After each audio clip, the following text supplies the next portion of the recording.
FarAway Wanderers. Chapter 31. The Breakout. Josishu suddenly felt a gaze shoot towards him, like someone was watching him in specifically. Turning his head around, he met with Yebai's eyes. Yebai was also standing in the crowd at a distance neither far nor close. He indicated nothing, not even nodding or calling out to greet him, and only stared at him with unblinking eyes. That expression was serene, as if at that moment, he was telling Josishu, "You're going to die soon. You're going to die soon, you've been a tortoise that only knows how to shrink its head in the face of danger," Josishu murmured silently within himself. He's thinking, what's the big deal about this? At this stage, what did he have to worry about paving the road ahead for future plans or about plotting? If a person had never acted rashly at least once in his life, wasn't he then too repressed, too pitiable? In that moment, Josishu discovered that his strongest desire in life was to be a bastard who stuck his neck out and didn't hide under his shell. The endlessly clamoring crowd suddenly heard a light laugh. That laugh of his should not have stood out among the raucous crowd, but by some unknown method, it suppressed all the other voices around. Then a thin, unassuming man with a sickly yellow face walked out and said in a soft voice, "Gentlemen, is there a reason you are tormenting a child in public?" Zhang Qingling's eyes shone, his lips moving soundlessly as he mouthed the word Shifu. Josishu made a beckoning gesture in Zhang Qingling's direction. Cao Whining had introduced them, so Gao Chong recognized the man. After a moment's hesitation, he greeted him by name. "Brother Zhou." He was perplexed. The person before him exuded an aura particular to people skilled in martial arts, and Gao Chong felt that he should have remembered him for certain. Yet, he couldn't recall noticing anything special back when Cao Whining brought him to the estate. In fact, he couldn't even conjure up the guy's full name. A shiver ran down his spine. "Brat, come here," he said. Zhang Chenling instantly threw himself into his arms as if he was dearer to him than his own father. Feng Xiaofeng intervened in his high-pitched voice. "Who are you, again?" Josishu hugged Zhang Qingling's shoulders and tilted his head to glance at Feng Xiaofeng. The dwarf's obnoxious airs grated him. "Midget," he said in a slow and taunting tone, "can't you even recognize the man who fucked your mother?" Feng Xiaofeng reddened with fury. Without even waiting for the dwarf's command this time, Gao Shano gave a low roar and pounced. The guy was so huge, the ground seemed to shake with every step he took. As he surged forth like a tsunami, he swung in his hand a flying hammer that was the size of a human head, clearly intent on pulverizing Josishu into a mush. Josishu, however, had already collected Zhang Chenling and dodged. The hammer left a hole in the limestone floor in the place he'd stood a split second earlier. Josishu timed his move to the attack. He stepped onto the hammer's metal chain with the point of his shoe and soared into the air 2 feet higher. Then, following its momentum, he aimed a kick at the hammer's head.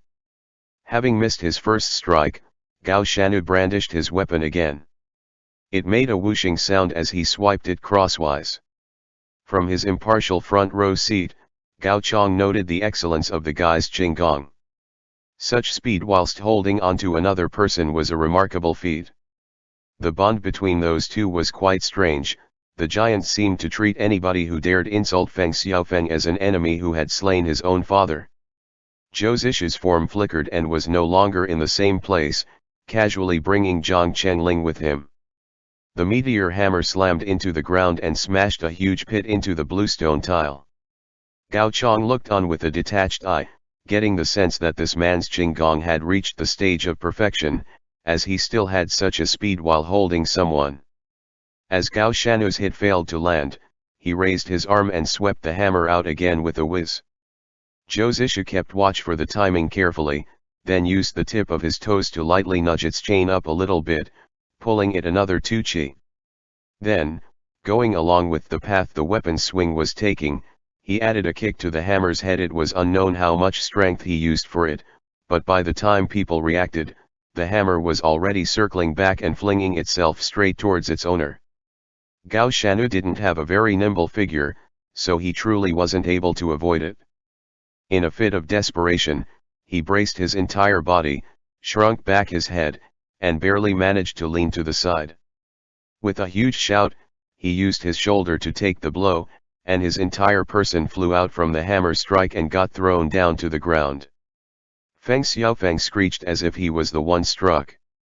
He didn't care about others at this moment, leaping up to go take a look at his Gao Shanu before anything else. Gao Shanu's shoulder was shattered on one side, but he ultimately had thicker skin and flesh than anyone else, so he was still alive, awake, and fully conscious. He was huddled up into a huge lump on the floor, not making a sound, and his eyes gazed at Feng Xiaofeng with such pain. Feng Xiaofeng lifted his head then, casting Zhou Zishu a ferocious look. Zhou Zishu looked as placid as water. He wanted my life, but I don't want his. He tugged at Zhang Chenling. Let's go. Hold it. This time it was the Huashan sect leader, Yu Kaiyufeng. Once he stood, the few major sects that backed Huashan stood up with him. Yu Kaiyufeng looked at Zhou Zishu with an extremely unfriendly expression and then clasped his fist haphazardly at him, grinding his teeth. This wanderer, aren't you belittling everyone here by bringing this child away just like that right in front of all the heroes under the sky?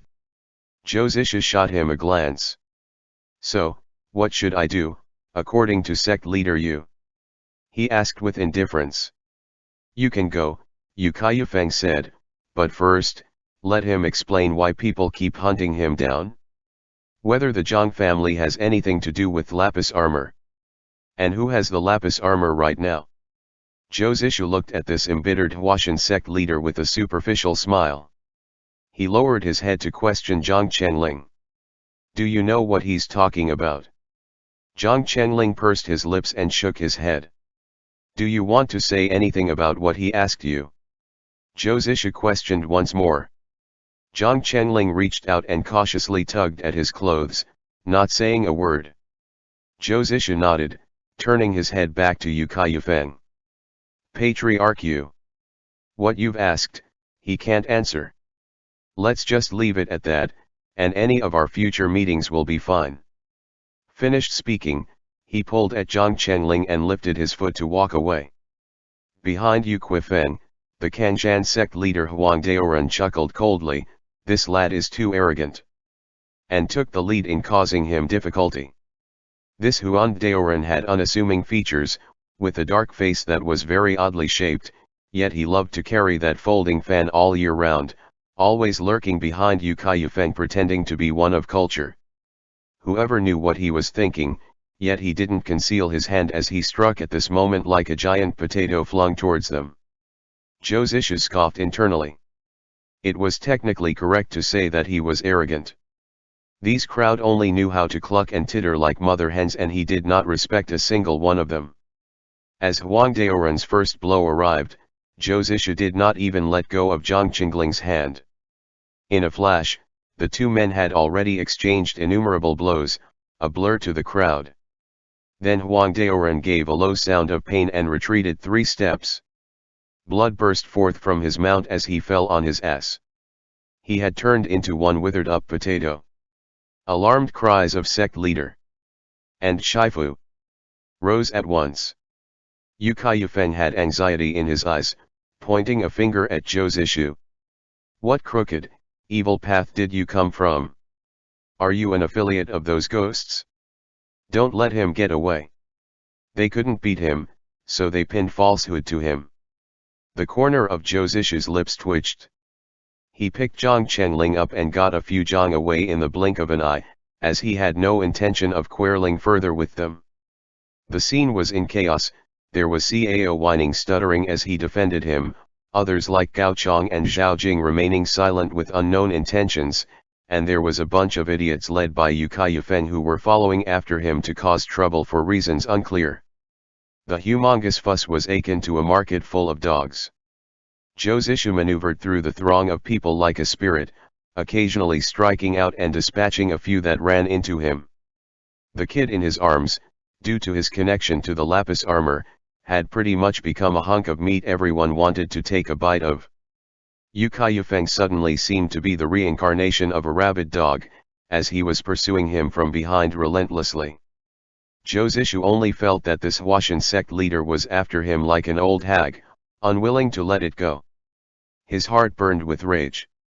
He paused in his steps, whirled around, and planned on meeting him head-on. In that moment, the image of a whip split the air, coincidentally blocking off Yu Kaiyufeng's path, followed by the nose-assaulting stench of alcohol. That disheveled man covered in the smell of alcohol was in fact Wen Kexing, who had left without even saying a word of goodbye last night.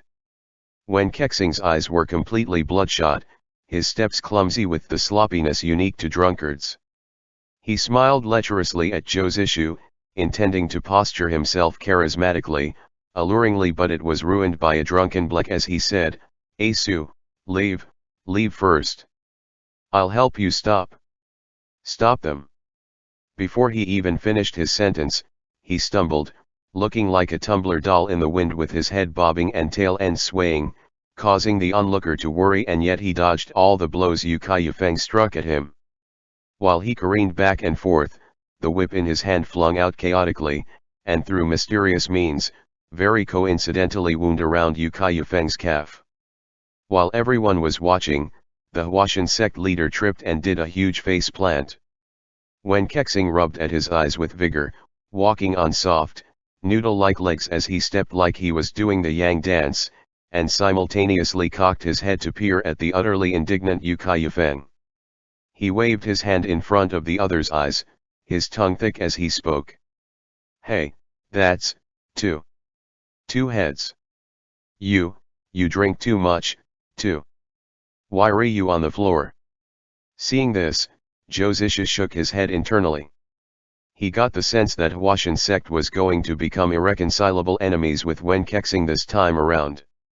He'd gotten Wen Kexing's message, and without delay, he snatched the chance to grab Zhang Chengling and snuck away. Somehow, he thereafter managed to get 2 horses by stealing them under the cover of the crisis, threw Zhang Chengling onto a horse's back, and brought him away so quickly the horse's hooves didn't even touch the ground. Zhang Chengling was no good at horse riding, he could hardly do anything at all, and he didn't get very far before he wasn't quite able to catch up with Zhou Zishu, wobbling to and fro on the horse. Zhou Zishu sighed internally. He knew that Zhang Chengling was a chunk of rotten wood and so did not expect from him the qualities of a wooden support beam. They abandoned the horse after they had covered some distance. He took Zhang Chengling and leapt over the wall into a long abandoned run-down courtyard, letting this youth who has been terrified for the whole day, to rest for a bit. A short while later, the entrance of the desolate courtyard was suddenly pushed open by someone from the outside. Zhang Chengling promptly jumped up in blind panic just to see that it was Wen Kexing, who hobbled in with 3 sways to every step. At first, Zhang Chengling thought he was only acting drunk, but upon second look, he found out that the other couldn't distinguish between any of the cardinal directions and was moving about like a headless fly. The man sunk onto one knee in front of Zhou Zishu. His body pitched forwards and fell down. Zhou Zishu hastily pulled his face up for a look and saw that Wen Kexing's face was flushed red but devoid of any injuries. Despite the drunkiness, Wen Kexing still knew to direct a dazed laugh at him, hugging Zhou Zishu's legs tightly. Rolling to the side, he lay on the floor using those 2 lees as either his pillow or his blanket. Zhou Zishu couldn't help but ask, "Did you fall into a wine jug?" Wen Kexing said, tongue heavy in his mouth, "Yesterday, I found a wine cellar, I soaked in it for a night, drank a dozen jars, Mary." He really had drunk too much, as once he started laughing, he couldn't stop. He tightly hugged Zhou Zishu's legs, snuggling his face onto them, and kept indistinctly mumbling Mary. At a loss for words, Zhou Zishu silently watched him with a tilted head as he started to snore, fast asleep while the sun was still up. He therefore concluded that this person was really spending his energy on frivolous things. End chapter. FarAway Wanderers. Chapter 32, Wrong. While the three of them casually sauntered away, the Gao's manner at the moment was in utter chaos. Cao Whining was still indignantly informing those beside him that the Huashan sect was being unkind in this matter when Mo Huaikong dragged him away and gave him a brief command: "Shut up." Cao Whining turned his head to look at his Shishu and was thinking of asking Shishu, "How can you lower your head in the face of evil?" when Mo Huaikong pointed at Yu Kaiyufeng and said, "Don't you see him wailing about killing himself? Shut up, it's got absolutely nothing to do with you, watch closely." Cao Whining obediently shut up. He took a moment to glance all around, then lowered his voice to ask Shishu, "Why did Hero Zhao and Hero Gao let Brother Zhou take away the Zhang's child so easily?" Mo Huaikong was glaring in the forward direction like a hawk. At this, his gaze coldly swept over to Cao Whining. "Did your brain get eaten by a dog?" he squeezed out through his teeth. Cao Whining had long grown a thick skin from his scolding and didn't flush one bit, but still waiting sincerely for his Shishu to demystify the situation. However, Mo Huaikong turned his head away and ignored him again. Cao Whining only understood a beat later, discovering that his brain was really eaten by a DG that he couldn't even tell that obviously, not even his Shishu knew why. Grandmaster Cimu quickly rushed over, a middle-aged man following behind him. The man was of gaunt stature with black clothes and deep laugh lines, the corners of his mouth cast downward, his sword-like brows shooting into the hairs on his temples and his eyes extremely clear. One look told that he was a master not to be trifled with. Upon witnessing this chaotic scene, Grandmaster Cimu had no choice but to use the Shaolin's lion roar skill to make a loud bellow. Many of low-leveled martial artists saw spots swimming in front of their eyes from a single bellow. Only then did the crowd settled. Gao Chong and Zhao Jing saw the man behind Grandmaster Cimu and both stood up, Zhao Jing taking the initiative to unveil his identity. "Brother Shen." Cao Whining heard Mo Huaikong gasp in surprise, quickly taking the opportunity to question him. "Who is this, Shishu?" Mo Huaikong's frowned and said, "That's the head of the Shuzhong's Shen family, Shen Zhen.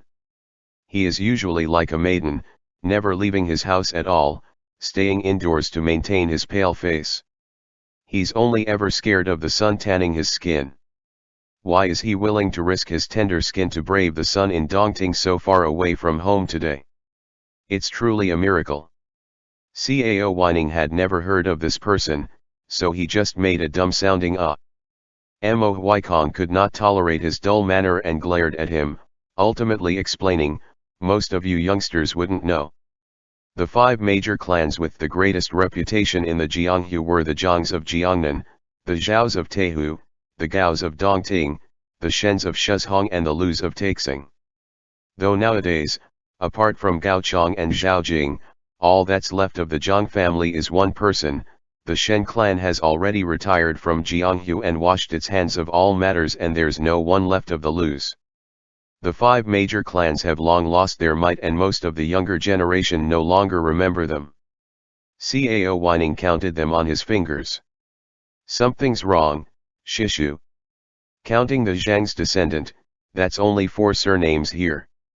Where's the 5th family?" "That's because the head of the Lu family has been dead of illness for a decade now," Mo Huaikong replied impatiently. "He didn't accumulate enough merit in his last life, so in this one, his family line was cut off, and he left behind no sons or daughters. He had some ties with the Taishan sect leader who turned into a ghost, Hua Fangling, and so left his properties and a few disciples with the Taishan sect. Since Hua Qingsong is here, doesn't he count as the Lu clan? Why do you not know jack shit? How do you have so many questions? Don't tell others that I'm your Shishu and embarrass me." Shen Zhen murmured something to Grandmaster Cimu. Grandmaster Cimu sighed and murmured the Buddhist mantra, nodding. Soon after he stood and received a box presented by a Shen disciple, opening it. Inside was a silk pouch. Shen Zhen opened the pouch and there was the sound of someone drawing an intake of breath, automatically crying out, "It's the lapis armor." Cao Whining also stretched out his neck to take a look. When the object was completely revealed, it was an extremely delicate fragment of colored glass only about the size of a palm, glinting weakly under the sunlight. Had it not been announced, who would have guessed that such a little trinket could incite such great carnage? Yu Kaiyufeng gulped, then cleared his throat. "Is this one of the 5 pieces of lapis armor?" he muttered.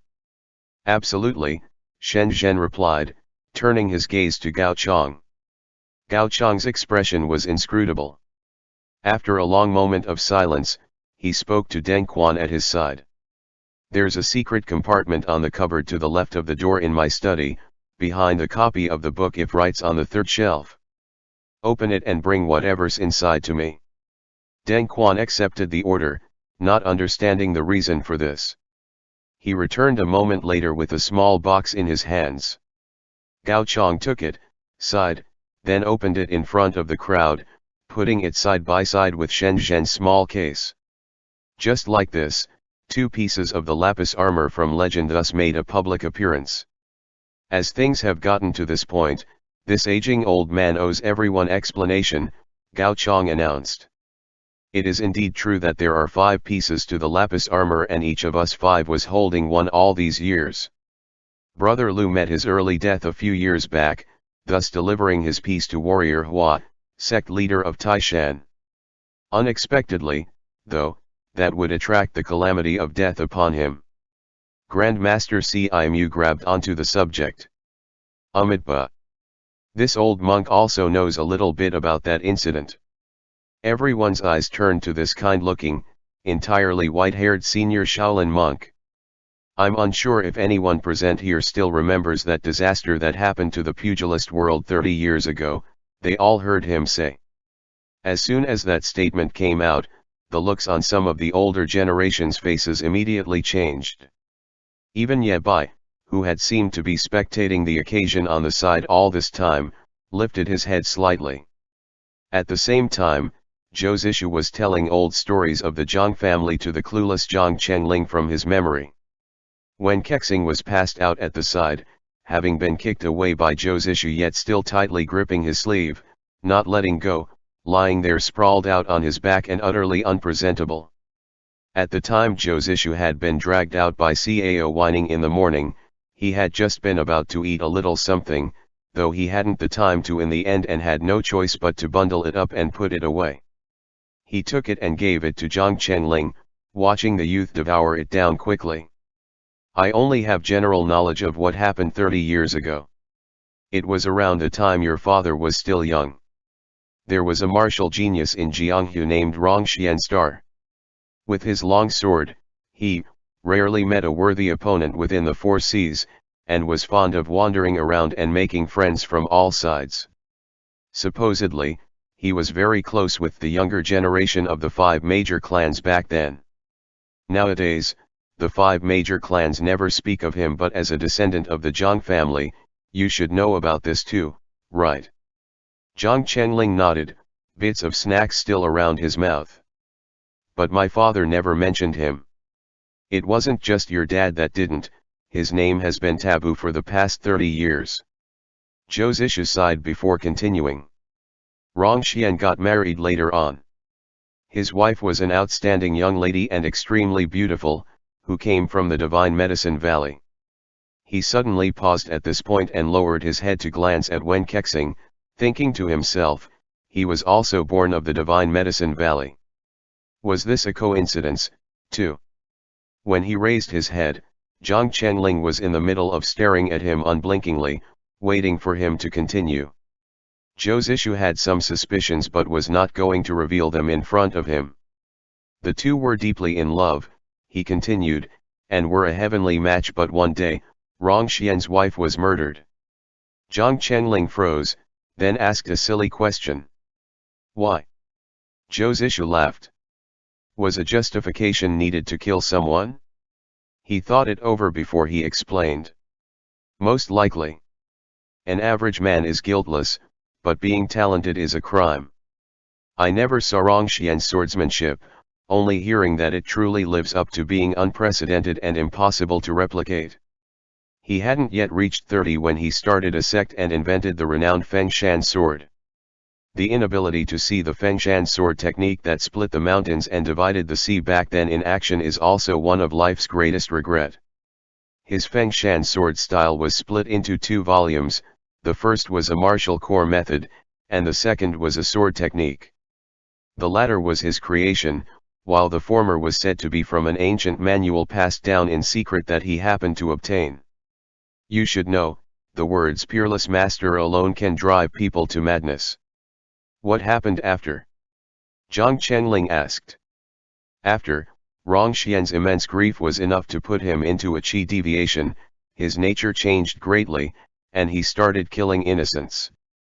With no other option, the 5 great clans back then worked together, even invoking the realm's command to hunt him down together. To think about it, from the last time the realm's command made an appearance to date, it's been about 30 years. Afterwards, Rong Xian fled to Qingzhou ridge of Fenya mountain, and had a fierce battle with those hunting him that was being led by the 5 great clans. It was unknown how many died, and according to hearsay, you can still hear the dead wailing till this day. Who would have ever expected that they'd be crossing swords with someone they had been through thick and thin with in the past, not stopping until annihilation? Could it be that all the bonds in this world were not meant to last? He paused for a moment, nodding. Indeed, the bamboo grove on Qingzhou Ridge is Ghost Valley. No one can understand to this day why the ghost stood by Rong Xian's side back then. It's unknown how many days and nights the battle took, but it ended with Rong Xian's suicide. Over half of the realm's heroes had been impaired, and the 5 great clans never recovered. As both sides sustained great losses that time, it was only after its conclusion that the Ghost Valley made the rule that those that entered couldn't leave, earning us 30 years of peace. Having spoken up to that point, Zhou Zishu frowned. He'd merely heard of this tale and hadn't added in his own conjecture. Narrating it like this, there were actually many parts he did not understand, such as what happened at Fenya Mountain back then. How did Rong Xian's wife die? How did such a prodigy that should have been the master of a generation fall into the Ghost Valley, and fall in with its people? Thankfully, Zhang Chenling was not an astute child, merely listening on in ignorance and not having epiphanies at all. The details of this affair were buried by the passage of time, how much of it could be brought to light? Those who participated had either died or kept their lips sealed. Even all of Tianchuan couldn't gather together the truth. Zhou Zishu had a suspicion that the lapis armor was a relic of the day of the battle on Fenya Mountain. In the evening, Zhou Zishu finally managed to pry open Wen Kexing's hand that was tugging firmly at his clothes. He hunted a few wild animals and brought them back, roasting them for eating. He mused that he could go anywhere without issue, but bringing such child along would be cumbersome. But he didn't want to force him, but would rather let Zhang Chenling decide his own path. Wen Kexing was so very drunk that even as night fell, he was still lying there like a pile of mud, unable to get up. Zhou Zishu taught Zhang Chenling a few mnemonics, told him to understand it by himself, then leaned to the side and closed his eyes to recuperate.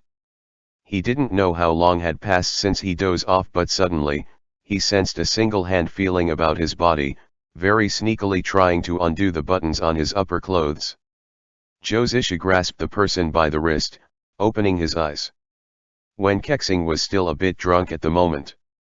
He didn't panic upon noticing that he'd been caught, simply smiling towards him in the darkness and then justifying himself. I only wanted to see what the legendary 3 autumn nails of 7 acupunctures looked like. I wasn't about to do anything to you, neither was I going to make any moves on you. The adage "the provision of explanations is always an attempt to cover the truth, and covering up is always the beginning of a mistake" was embodied in this slimy man with the surname Wen. With one of his wrists caught by Zhou Zishu, his other hand braced on the ground, he was almost half laying on Zhou Zishu.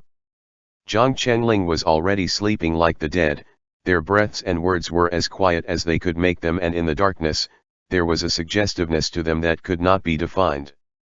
Wen Kexing suddenly drew close, took off his outer robe and wrapped it around Zhou Zishu. He played with a lock of hair at the side of Zhou Zishu's head and asked in a low voice, "Su, is Zhou Su your real name?" Zhou Zishu flung the man's hand off and pushed him away. What kind of joke is that, brother Wen? As if Wen Kexing is your real name, he said with bold confidence. Wen Kexing raised his brow at that, replying with another, even lower and softer question. Then, according to you, what should my name be? Zhou Zishu went quiet for a moment before he whispered back. Brother Wen, is your surname really Wen? I feel like you ought to be a wrong. End chapter. FarAway Wanderers. Chapter 33, The Master of the Ghosts. Slowly, Wen Kexing righted himself into a sitting position, looking at him without saying a word. Crossing his legs, finger tapping against his knees, he only said in a quiet voice, after half a beat, my surname is not wrong. I am only bitter that I have never met that one surnamed Wrong in my life, otherwise, I will slaughter him once for every time I run into him.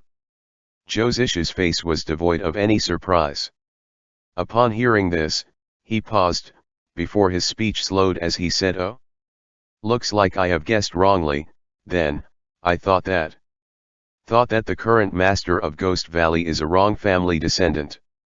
In the darkness, only Zhang Qingling's light snorting could be heard. The distance between the two of them was not far, but was as silent as a graveyard. After a while, a smile slowly formed on Wen Kexing's face. This smile was different than his usual dumb, squinty-eyed grin. There were no laugh wrinkles at the corner of his eyes, his pitch-black irises still as cold as the ice, reflecting a weak light. He looked over sharply, slender eyebrow cocked slightly, giving off the impression of a false smile. Oh. Zhou Zishu so quiet that it seemed like his lips didn't move at all, but the speed at which he speaks was rapid. The delighted morning ghost spent money to hire the poisonous scorpions to stalk the kid throughout his journey, not because he wanted to kill him, but because he desperately wanted to know if he had seen a man with a missing finger when the Zhang family tragedy had occurred. According to what I know, the hanged ghost Xuefang is missing a finger, but ever since we met those people in the run-down temple that day, I know that the extermination of the Zhang family was not carried out by someone in the Ghost Valley. Like he was extremely interested, Wen Kexing continued asking, how did you know this? Zhou Zishu laughed lightly, escorting that kid to Tuahu unharmed, with all his limbs intact out of the snare of 100,000 ghosts. If my ability were that great, I would have ruled over the pugilist world years ago. Wen Kexing looked at him with a burning gaze and said, you don't have to be this humble, either. Zhou Zishu continued, but why the delighted morning ghost chase after the kid so doggedly? I think there might be only one explanation. No matter who committed the deed done to the Zhang family, there must be a ghost from the Qingzhou Ridge who left the valley on his own and got himself involved in this, and the delight morning ghost suspected that, or should I say, want to let people suspect that, this person is the hanged ghost. Wen Kexing nodded. Indeed, the two of us followed them from Jiangnan to Tuahu and then to Dongting. We arrived coincidentally, and our appearance was suspicious. I even killed that little ghost in the underground cave, because I was wary of him exposing my identity, am I right? Zhou Zishu said, this is difficult to guess, brother Wen. If you take a look at the entire Jianghu, there are few people who I can't guess the background of. Discounting those of the southern border and the northern desert, within the pugilist world of the central plain, I can count them on my hand. You and I have spent many days together. If I still couldn't tell, wouldn't I be too stupid? Wen Kexing was quiet for a while, neither confirming nor denying. Then a laugh escaped him and nodded. You know too many things. Manner, Lord Zhou. Lord Zhou. Zhou Zishu smiled. I'm no more than a citizen now. The valley master is too polite. When Wen Kexing had named the 3 autumn nails of the 7 acupunctures earlier, Zhou Zishu had known that Wen Kexing had guessed at his background. The two of them said nothing. At that moment, Wen Kexing was no longer the glib-tongued Casanova who had an exclusive taste for men, and Zhou Zishu was no longer the broke, homeless, wanderer who sang little tunes off-pitch. The mysterious master of Fanja Mountain and the unpredictable former leader of the Tianchuang faced each other silently in an abandoned house, but it was more as silent sizing up of each other. The only witness was, unbelievably, sleeping like the dead on the other side. Zhou glanced at Zhang Chengling, and lower his voice even further. Isn't the ghost master following this kid to know because you think he knows something? Such as who is the person who broke the rule and left the valley, and kept hunting him down after this? When Kexing asked in reply, all smiles, how do you know that the one I'm following is him? Zhou Zishu let loose a laugh. If you are not following him, you can't be following me, can you? Yet when Kexing only smiled, his demeanor could have been easily mistaken for one who is deeply in love. As they gaze at his lover, his smile was giving Zhou goosebumps. Half a beat later, when Kexing asked lightly, don't you think we are becoming a better match for each other? Zhou Zishu said resolutely, not at all. When Kexing gazed at him, his expression still one of goosebumps-inducing gentleness. They look at each other for half a beat, before Zhou Zishu suddenly asked, are you crazy, or is this an after effect of a chi deviation? But when Kexing caught his fingers lightly and caressed his palm, he lifts it and bent to press a gentle kiss on the back of his hand, and asked, what do you think? Goosebumps instantly rose all over Zhou Zishu's body. He snatched his hand back. That warm sensation and persistent gaze seemed to entangle into something inseparable. Zhou Zishu was starting to find that Wen Kexing was demented, and not lightly so. Brother Wen's appetite is too good. Wen Kexing said shamelessly, nicely put, except that my appetite is whetted once I lay my eyes on you. What do you suggest I do? Immediately afterward, before Zhou Zishu could say anything, Wen Kexing continued bullshitting endlessly. Many years ago, I saw a corpse at the side of the road which hair had already withered, the mess clumps in a ball, and the color of its clothes had faded until I can no longer tell what they had once been. It had a face that was gory with blood and flesh, the nose was sliced off, a spear piercing it from the chest all through its back coming out from its shoulder blades. I looked at it for some time, and one look at its shoulders blades I knew that it has to be an unparalleled beauty when they have been alive, and guess what? Zhou Zishu inhaled deeply, but when Kexing interjected before he could speak, I have yet to misjudge a person's beauty, having told a person's beauty by their bones my whole life. So, Asu, you might as well wash of the disguise on your face and let me kiss and hug you until my addiction is sated. Beautiful people are rare in this world, but they're also not too difficult to come across. I have embraced all the beauties in the world, and have never pestered them afterwards. Who knows, perhaps after seeing your true face, we would develop a passionate, torrid emotion for each other, have a one-night stand, and then, I won't think of you again. But the way you are now makes me want to live my whole life with you instead. Zhou Zishu had wanted to say something, his word already on the tip of his tongue, but instantly forgot them once he heard this. He stared at Wen Kexing eye-wide and tongue-tied. Then Wen Kexing crackled, rocking back and forth in his laughter, and pointed at Zhou Zishu as he said, scared you to death, didn't I? Fuck you. Zhou Zishu evaluated simply, then paused as though he has thought of something. He suddenly patted his shoulder and said, forget it, my condolences. Wen Kexing froze and asked hesitantly what? But Zhou Zishu said nothing else, only leaned against the wall, and closed his eyes to rest. Why someone will remember the appearance of a dead person so clearly that they could still recall to what they were wearing and how their hair has been in such extensive detail, even after so many years had passed. He must have gone over it countless times until it was carved into his heart, narrating it in a joking manner as if it was nothing to him, over and over again, only fearing that he would forget how the deceased had looked like. Inexplicably, Zhou Zishu understood the feeling. They might have met in the ocean of strangers out of coincidence, ignorant of each other's background, but this doesn't stand in the way of them being kindred souls. The next day, Zhou Zishu left the abandoned courtyard with Zhang Chenling. Of course, bringing an uninvited shadow with the surname Wen with them. Zhou Zishu was planning to pay another visit to the Pinggan Bank to check on the progress of what has he asked them to investigate the last time so that he could gain a better understanding of things. It afforded him to stuff information in Zhang Qingling's empty head so that he doesn't just dumbly study Gongfu and do nothing else. Zhang Qinling soon realized that it was very painful to learn something with his cheap shifu. He only cared about reciting a whole bunch of tongue-twisting and complex mantras, uncaring whether others could understand him or memorize them, and treated that as imparting knowledge to Zhang Qinling. To give this practice a better sounding name, it was a shifu's responsibility is to accept disciples, and it's the person's own responsibility to cultivate knowledge. Zhang Qinling felt that Zhou Shifu's expectations were too high. Higher than the halfway points up a mountain, amidst the fog and clouds.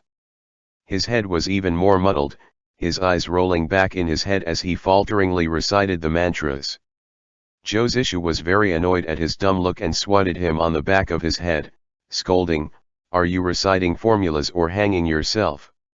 Zhang Qinling knew he was stupid and didn't dare to talk back. He looked at him with a grievance, and so, Zhou Zishu asked, "What?" Zhang Qinling said, "Shifu, I don't understand."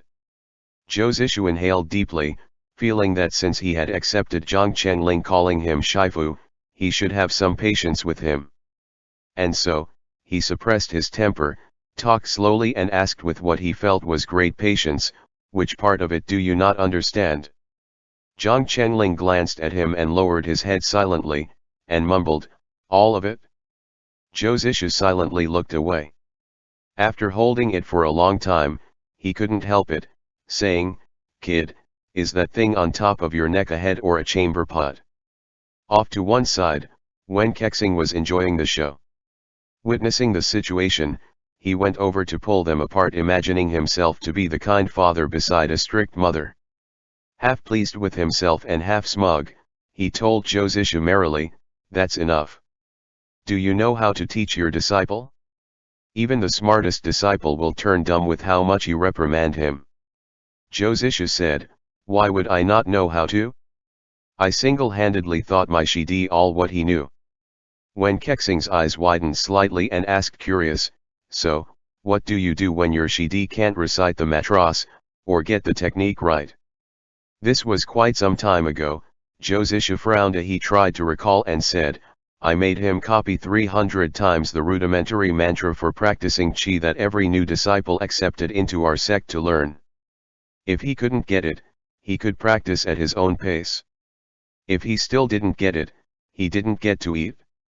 If he still hadn't gotten it by then, he didn't get to sleep either. I would have people lock his bedroom up to midnight and order him to stand in the snow to gain an understanding of the concepts on his own." Hearing this, Zhang Qinling shivered in secret. Wen Kexing waited for a long while before sighing, "Your Shidi truly has a great fortune of surviving things." Zhou Zishu paused in his steps and suddenly said, "He didn't have great fortune. He's dead." Both Zhang Qinling and Wen Kexing looked at him, but that sickly yellow face of his did not reveal a slightest hint of emotion. Zhou Zishu patted Zhang Qingling's head not too gently and said, "Learn it properly. If you want to survive for a few more days, you need to be capable." Then he threw Zhang Qinling to Wen Kexing's care and said, "I'm going to see an old friend. Help me look after him for a bit." He then left using King Kong without a single glance back, leaving Zhang Qinling and Wen Kexing to look at each other incredulously. For a long while, Wen Kexing said with deep feeling, "Your Shifu's words are extremely true. You need to be capable." "Oh, never mind, he's not here. I'll continue with the second half of the tale of the red child I was telling you previously." Zhang Qinling was a good-for-nothing student. He instantly brightened up and the two of them headed towards the nearest tavern as he listened to Ken Weixing narrate, but what should he do with all those monsters? The red child thought for a very long time, tried many things until he finally thought of an idea. He only needed a magical artifact. With one of them making things up as he went along and the other an enthusiastic audience, the journey was extremely enjoyable. Just as they were about to enter the tavern, they heard a girl from behind them call out, "Master! Master! I finally found you."